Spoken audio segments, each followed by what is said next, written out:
There's a break right in the center of this tower here of communication.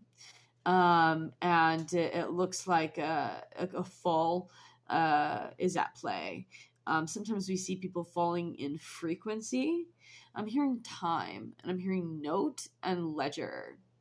And I'm thinking of Heath Ledger for some reason. I'm not sure why, but that is coming to mind. He's a handsome guy. I love Heath Ledger. I liked his acting too. I think the Imaginarium of Dr. Parnassus is the last thing I saw him in, which I think was the last thing he filmed before he died. How is that relevant? Take it as you will. That's up to you.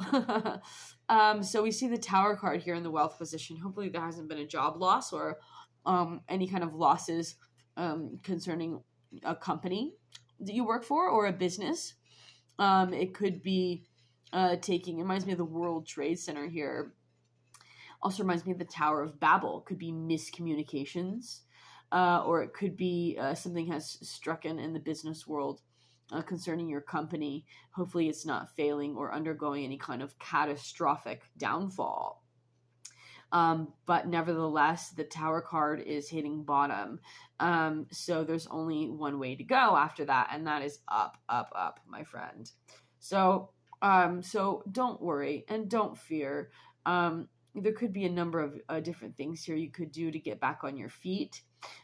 This could also, I'm having a really strange sensation that this is a prediction, looking forward into the future. You could be looking at this tower on the event horizon.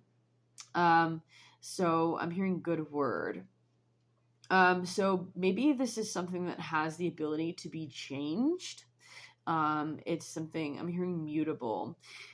Exchangement is coming to mind. There's something specifically with predictive interplay that has a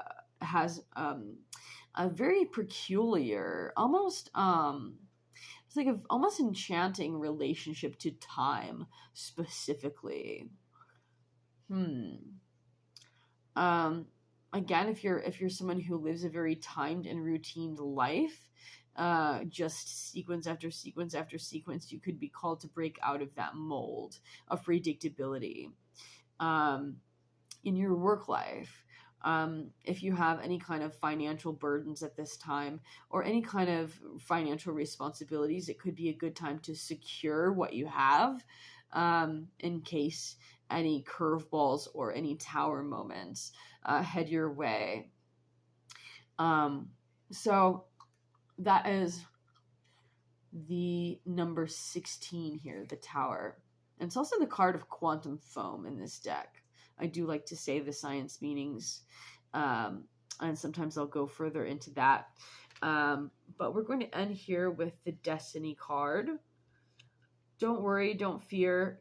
It looks like you have the ability to move through trauma. It looks like you have the staves and the experience that you've accrued over time. You've taken a lot of beatings, it seems like. So you have all the more experience and all the more power to manifest. Okay. So, because you've earned and you've learned and you've been spurned. And so good for you. You've got quite a bit of things at your aid as far as your intelligence and your mental health is something that could bring you stability in the future if handled properly in isolation or making sure that you spend enough time by yourself. It could be spending too much time with other people burning you out. You definitely need some self-reflection and some isolation and some introspection. You could be, you want to balance your introversion and extroversion this month for sure, it looks like. Your Destiny card. And here is Andromeda. Right after Cassiopeia, here they are together. The mother and the daughter, Andromeda Galaxy in this deck, and they're both queens. So to finish the story of Andromeda and Cassiopeia, Andromeda, chained to a rock as a sacrifice to Poseidon, was actually rescued by Perseus, the Grail Knight. And we see a chalice here. And I like to think of the Holy Grail and the Arthurian legends are interesting to me always. But she was rescued by Perseus, the Grail Knight, and did eventually get free. Yay! So selfhood, a big focus on selfhood and freedom and limitation around this time. And it looks like you come out in the end absolutely free, shackle free. And it looks like some chains here almost above her, but almost like they're flying off is kind of what it seems like. So liberation is what I think of when I see this card, and also the divine feminine. Emotional and spiritual waters are calm, and it looks like we've got the stars in the background here. That's really beautiful. And the Andromeda Galaxy is what this card is all about. So beautiful card. Absolutely. So any traumas that have happened through, I'm hearing evildoer, but I was actually going to say through boastful or, showboating, anything that might have gotten you into trouble there. It looks like it ends up in your favor in the end. Freedom, baby. So good for you. And Godspeed, Leo. That was your reading for May 2022. Thank you.